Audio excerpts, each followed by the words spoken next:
At that point, I really didn't trust God, because why would the God I serve send me out to the mountains by myself with nobody that looks like me to survive? God, show me who you call me to be. And boy, in the last year, did he show me why.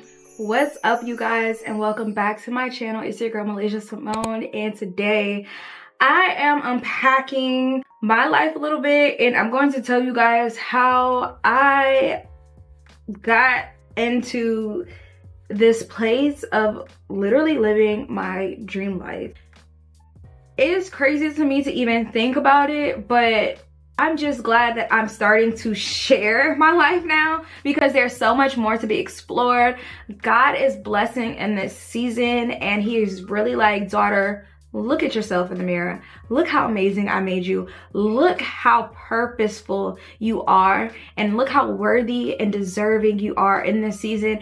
Girl, it's your time to shine. It is your time to declare your territory. It is your time to co-create your dream life with your creator and accept that you are a daughter of God. He loves you so much, and that you don't have to do much but trust him, and your dreams, the desires in your heart, will come to pass according to the work that you put in. And I want to just encourage you guys all to stay tuned and get ready with me while I talk about my life and how God has stepped up and transformed my life, and join in on this journey with me to become the most confident version of myself in this season.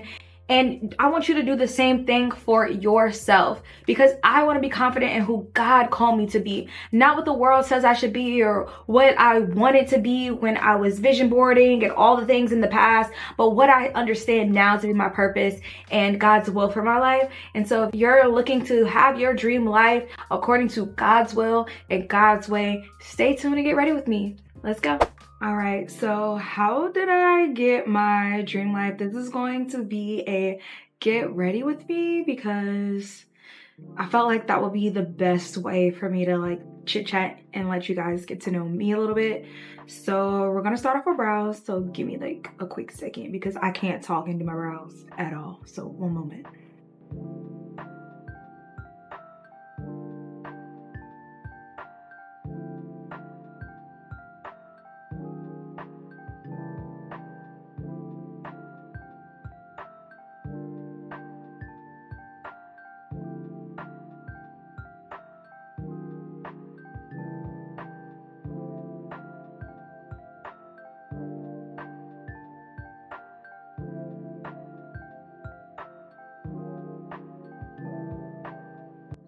Okay, so now my brows are done, and we can get into the nitty gritty. Now, I may be living my dream life now, and I would say like I'm in the entry point of my dream life. Like, I've definitely figured out how I can access all that God has for me. But to be honest, I have not always, okay? And it has not always been a dream. My life was an utter nightmare, and that's what kind of started this whole journey. Hold on, you almost forgot the prime. Wait a minute. This whole self-love journey, because my life was in shambles. I was very insecure, and that stemmed from a few things. My life growing up, I lived in a pretty unhealthy, toxic household, not going to lie. And there was a lot of insecurity in the parental figures. I'm gonna be honest. I lived in a very toxic household, which unfortunately I'm pretty sure most American girls do. And I would hate to say most, but it's given, well, a lot of us grew up in a toxic environment, which honestly shapes of how we think about ourselves, how we view the world, how we view other people, how we operate in our finances, how we see how we should grow up in our careers, if we should even establish a certain type of career, if we should go to school, if we should be entrepreneurs. It's happening when you're at home with mom and dad, okay? And so my experience back home with mom and dad, it was a lot of confusion, honestly. So from a child, I was confused about my identity. I knew some things about myself, but I wasn't sure about all the things pertaining to Malaysia. And of course you're not supposed to, because you're a teenager or preteen or whatever. But like, all I can remember from that time is that I liked cheer. And I love cheer. And I realized now that cheer was an escape. But going to cheer, I was bullied. I might have been captain of the cheer squad, but I was not the favorite of the cheer team. And that bothers me because that was my first interaction with girls, and I was made fun of, picked on, isolated, and had friends turned against me because of catty girl fights. So I grew up watching chaos in my household, and I established that I can't trust women, and no one has my best interest at heart. I didn't have a tight relationship with my brother and my sister. I am the oldest child. And y'all, there was division in my household. And there was division on my cheer squad. And it always seemed to isolate me. Now, this is my perspective of everything. Of course, because this is my life and this is my viewpoint of everything. But this is my platform, and I can be honest and I can be real.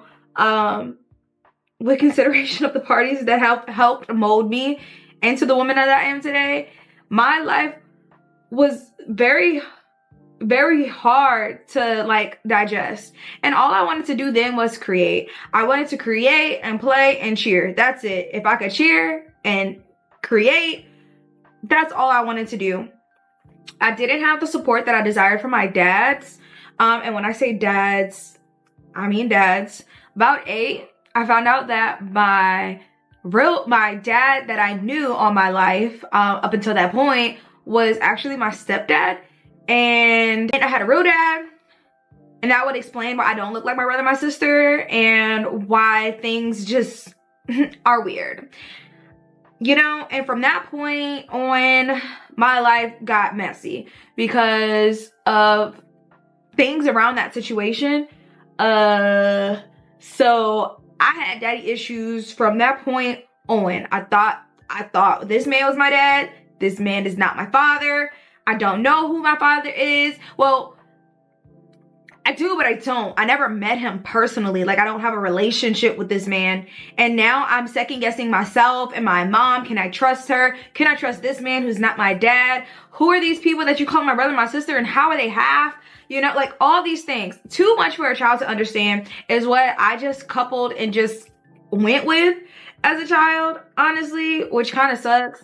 And because I was the oldest, I had this, and all the oldest daughters can relate. You have this kind of like guardianship identity. Like, you want to protect everybody. You want to protect mom. You want to protect dad if you have that type of relationship with him. And you wanted to protect your brothers and sisters. And that was definitely my thing. So I learned as a child to put my desires on the back burner. Okay? Then going to cheer, being so passionate and creative and cheer, but being sabotaged daily by my teammates, I learned that I just couldn't trust women. And even though like throughout this journey I've tried, it just always crashed and burned, because I've already learned how to sacrifice who I am and my boundaries to make other people feel safe and comfortable, especially during a divorce, especially during having younger siblings, especially during like what all that comes, separation, financial changes, and lifestyle changes as a teenager, and just things that you can't explain that, again, I was bullied for. And then, of course, like in high school, on top of being bullied on the cheer team, I was also bullied like during the regular school day for things that were completely out of my control. Being too thin. Never was talked about for being dark skinned, which I'm grateful for. However, my big old forehead was always the center of attention. The fact that I had no curves was a problem. The fact that I was skinny and my family wasn't was also a problem quite a bit of times. And then the fact that like I wore colorful hair. I remember one time I was made fun of because I had like ombre pink and purple hair, and I supposedly looked like a clown because dark-skinned girls aren't supposed to be in colorful hair. And if that was the only thing that was pertaining to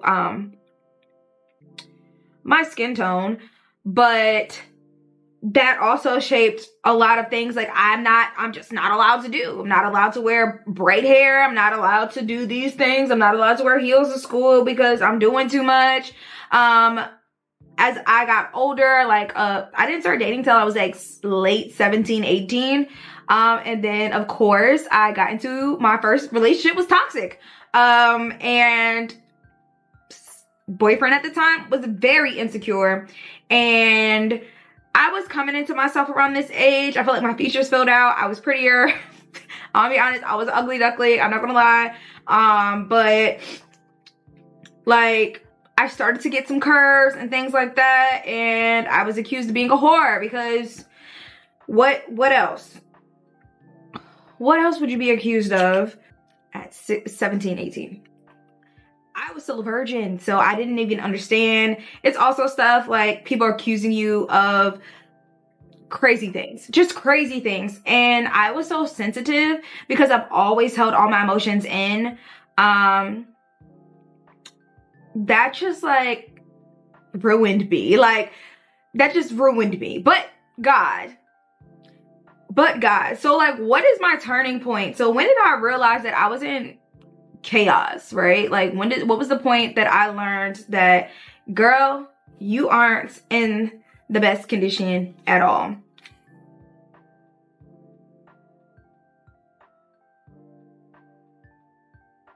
So I would say when I started dating the next boyfriend, which is my now husband, I realized that I didn't love myself.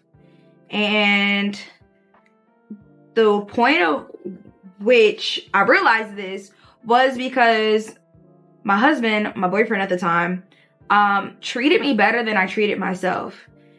Mind you, I didn't have a good relationship with my stepdad after finding out that he wasn't my father. And I never really had a good relationship with my father because we just never really had a good relationship.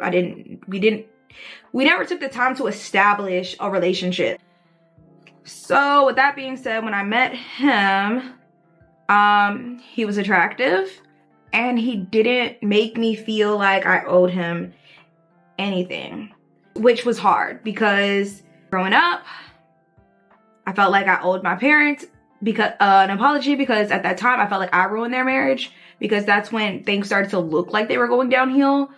And then my other relationship, it was just chaotic, and honestly, I was the cause of my own husband's distress because I realized that I don't even love myself, Stink. And honestly, if I don't love myself, you definitely can't love me for real. And no one else has ever loved me the way that you're loving me. So I left him. And I went on a downward spiral.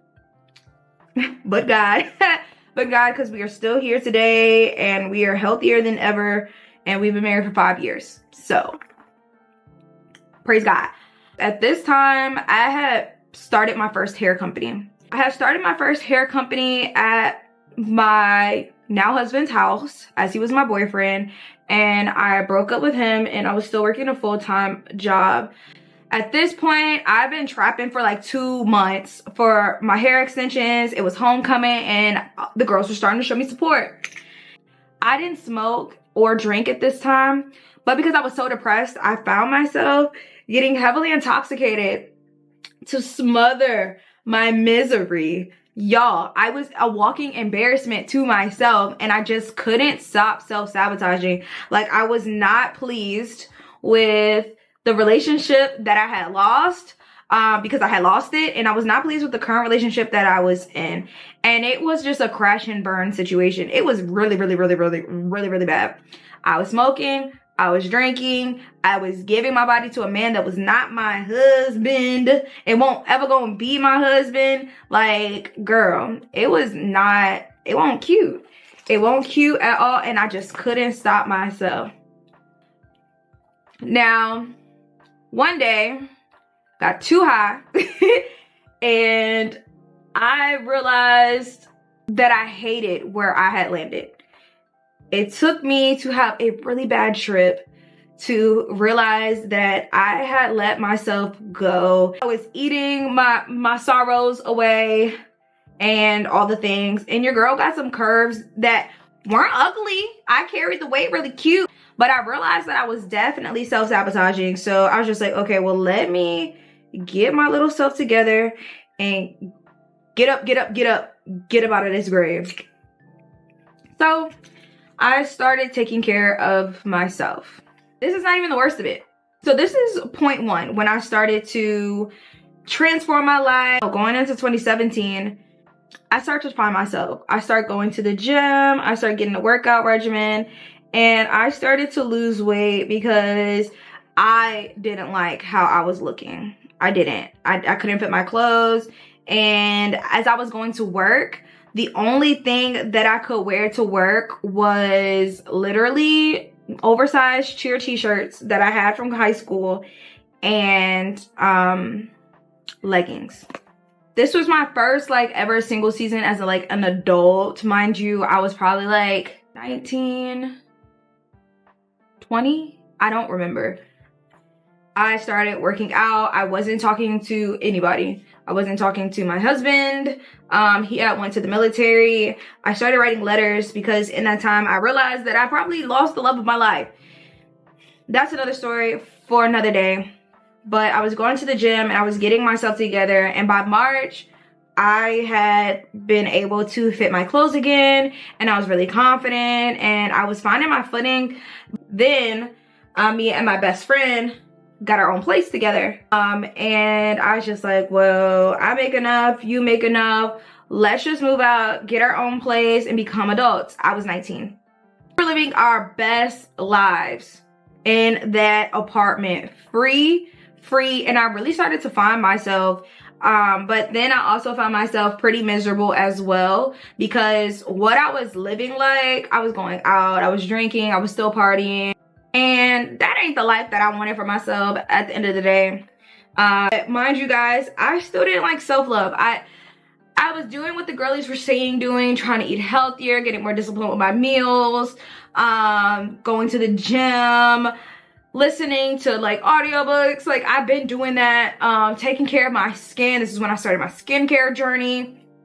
Working on my business and trying to like do photo shoots and stuff like that in my business for the first time. And there was just one missing piece. There was one missing piece, and it was my man. So that was a whole nother process, getting back into the relationship with him. And I cared more about how he felt and getting back into his good graces than how I was feeling at the time. And I was just happy that we were back together and like I saved my behind. And I'm telling you that, guys, this stuff, because this is the type of self-sabotage that I was doing to myself. But you can get past it. You can get past it. And honestly, I give honor to God. I give honor to God, because without him, I was trying to do this without God this whole time.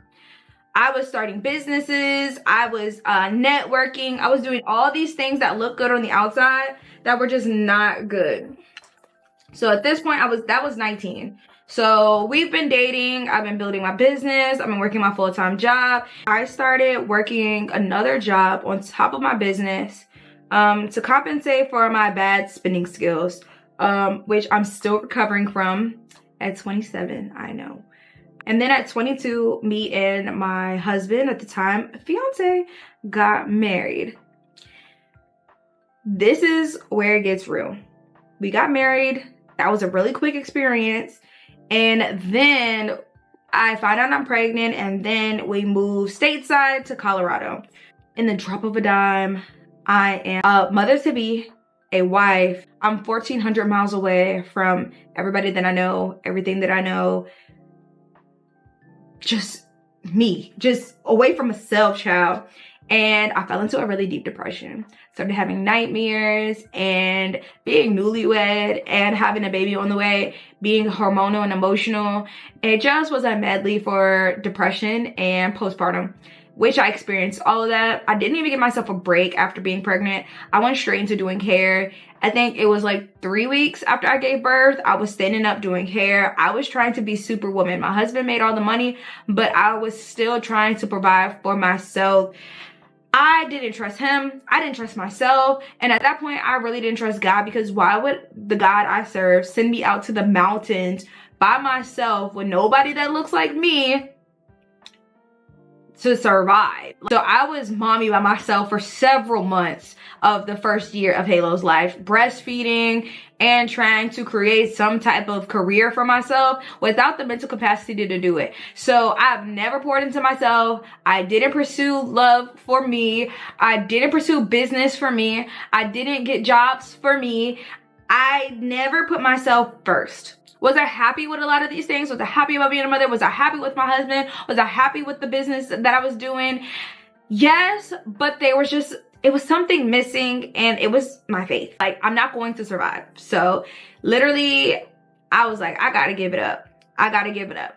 And that's when I decided to just reinitiate my relationship with God and go deeper, get in my word, figure out who God called me to be. And then life changed again. My husband got out the military and we decided to move back home to Virginia. We have a 1-year-old. I have a business that hasn't made or shaped at all. And we've only been active duty, and we're going to try and figure out a whole new life that we're not used to. So I'm afraid, but I know one thing, that I can come home and I can make money. And I got up in a studio and I started doing hair. This is definitely where I found purpose. Because as I was doing hair, I was a lace technician, if you will. I only did lace for a period of time. I think I was doing hair for like 2 years back home here. And I started to grow really good clientele. And I just realized that the clients that were coming to me weren't your it girl, feeling Instagram baddie type of clients. Like, people like to show, on social media. They were real women with real jobs, real husbands, real kids, real issues, real bank accounts, real. Like, with real bodies. And the most importantly, real desires. And I found myself helping them out with just more than what they looked like. Like, I was a one-stop shop. Like, hair, makeup, outfit, photo shoot. Like, we're doing it all. But that was to make the women feel more confident. And I just like, Lord, doing hair is cool, but doing hair is not what I really want to do. At this time, I was trying to do a whole bunch of stuff. Still had a hair company, tried to pursue YouTube, tried to do social media. It just wasn't giving. I couldn't do it all. I started getting help in my business, and my teams and mentors were like, Lay, you need to let this hair thing go. And I had to learn the hard way.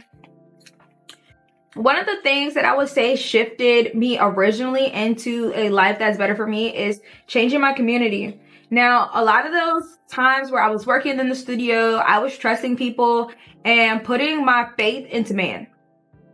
And around this time is when God gave me my favorite scripture, Galatians 1:10. Am I a servant of man, or am I a servant of God? If I was a servant of man, I would not be a servant of God. And I just felt like that was just very matter of fact. And like, yeah, if I'm out here serving men, then I can't be serving God. And like, why would I want to serve man anyway? And I'm not talking about men like the gender. I'm talking about man like anybody who breathes air and walks around like you and I. I just wanted a deeper relationship with God. As I started to find purpose and I started to feel something about what I was doing in this world that had value and it did something for me, literally, I was praying for God to increase that feeling in me and to provide me with more people that can help me do those things, put me like in a situation in my marriage where I can do these things more, put me in a situation financially where I can travel and I can do this more. And at the end of my career doing hair, my clients started to shift, and they were like people with money, women buying houses, women driving Benzes and Teslas and all types of like really nice, having expensive things, like independent women buying houses for themselves, multiple properties. Like, these are things that intrigued me, and they needed something from me. They needed to feel confident. They needed to feel confident in toxic relationships. They needed to feel confident about their clothing and how their body fits, and shopping online and things that I was just like, wait a minute, I think y'all are onto something. So I started to pursue that, and then God shifted me once again. And one thing in the middle of this conversation, I just want to say, if you made it this far, congratulations, because you're about to get the tea. I just really want to share the backstory on why, because what point is it to come on here and be like, my life's great, but not tell you guys how ungreat my life was. But one thing about seeking after God and praying for things, you have to be prepared for him to move. And to move you. Girl, as y'all can hear, I done moved into an apartment. I moved out to an apartment. I moved out to my aunt's house. I done moved across the country. I done moved into a suite. I done moved into another suite. I done moved out of that suite. I done moved into an apartment. And now we're living in a house. And God's still not done. And I just feel like the dwelling of where I'm living at and where I'm at and operating in is just a symbolization of where God is moving me season to season. And it kind of like reflects where I am and how I feel about myself and how I feel about what God says about me. By 2022 comes, I go test drive my dream car for the first time. Next week, my best friend tells me I think it's time to stop doing hair and just pursue hair extensions. You gotta pick one. Next, I can't afford to pay for my studio, okay? Then I talked to the owner of the studio, and he's just like, well, let's just do daily rentals. I do daily rentals for 2 weeks. We decorate the whole suite, everything like that. 2 weeks after that, I'm getting kicked out. For what?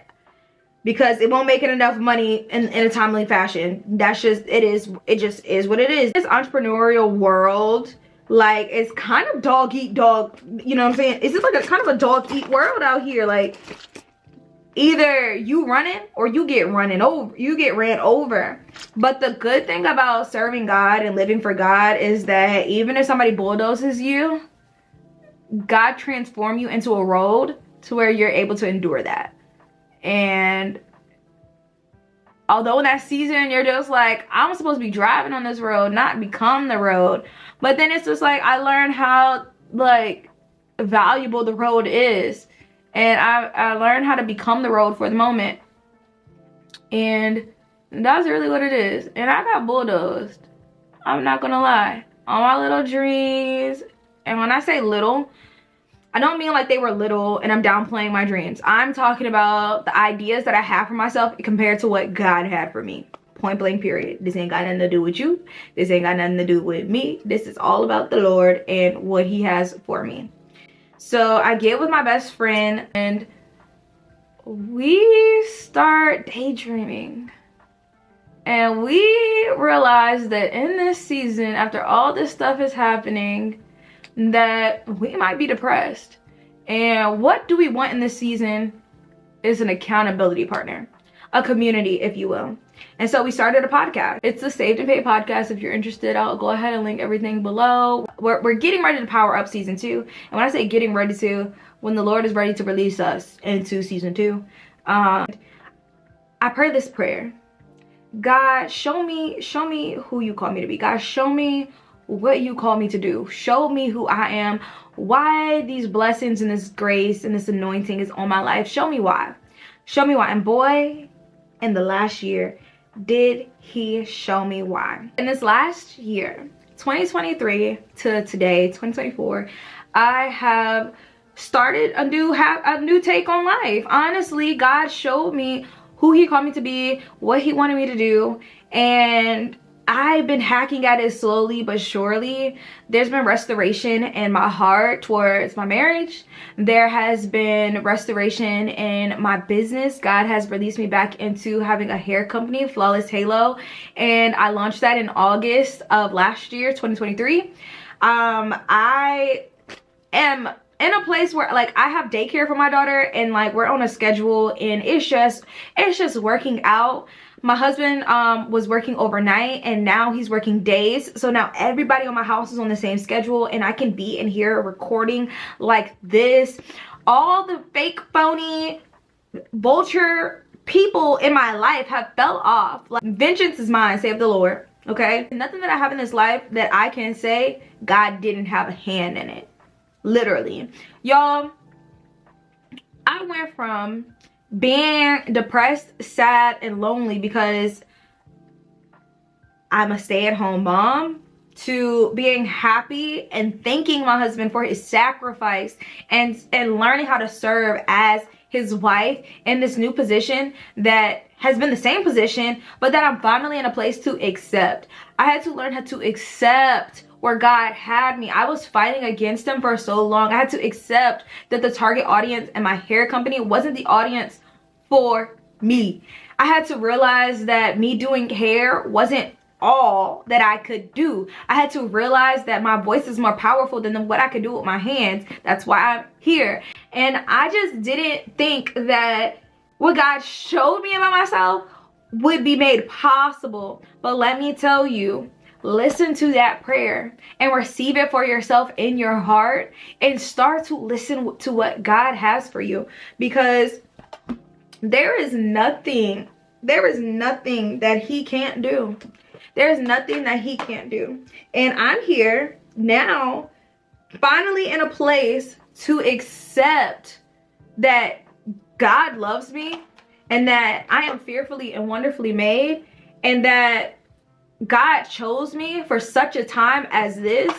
And I want to become the most confident version in this identity, because the last Malaysia was an imposter to herself in that season, and she sabotaged every good thing in her life. And I'm finally in a place where I don't want to lose out on any of God's goodness, God's grace, God's mercy, and I don't want you guys to do that either. And as long as I'm here, we're not. God made women with all the good things, all the nice things, all the luxe things, all the beautiful things, all the appealing things. And I don't know about you, but I used to feel guilty about being great. Like being bullied and being made fun of and set aside and isolated. You feel like the things that are good about you, you overlook them, and you just be like, everything about me sucks. But God made us so amazing, and I have a plan on how I'm going to access all of that, and that's exactly what I'm going to do in this season of my life, is access it and just get gooder. Get gooder with God. Because the theme that God gave me for 2024 is explore the more.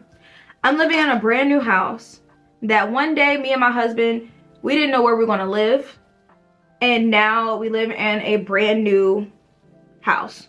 Our parents didn't own homes. We own this home. We the owners, and that's amazing. Said for this year to explore the more. What more can my God show me that he can do? And there's more that God has for you too. And I believe that he wants to give it to all of us, and that he will, but we have to be in obedience. We have to be in alignment with not just what he is saying, but what he has already said, especially for his daughters. And so that's why I'm here, girl. I'm super excited, and I just wanted to take some time to backtrack, do some glam, and just give God the glory that he deserves. It is so freeing to finally be in the place where you can be like, you know what? God did that. He blessed me, man. He blessed me, and I'm grateful for his blessings. And to know that and to know that God is able to do exceedingly and abundantly above all we can ask or think, according to, which got me lately, according to the power that worketh in us. And a lot of us are afraid to work the power that God gave us, but not anymore, sweetheart. We're working it, and we're going to continue to work it because God gave us the power to do so. So I'm just so thankful that you guys watched this video. And if you took anything away from it, I just pray that my vulnerability and this is a start of a journey that we can look back on and be like, wow, I started there, but now I'm so grateful that I at least started, because where I am now, I'm more confident, I'm bolder, I love God more, my faith is stronger. And I am just so in love with not just myself, but who God created me to be. That is my goal. So thank you so much for watching. And last but not least, always lead by living. It's your time, girl. Let's go.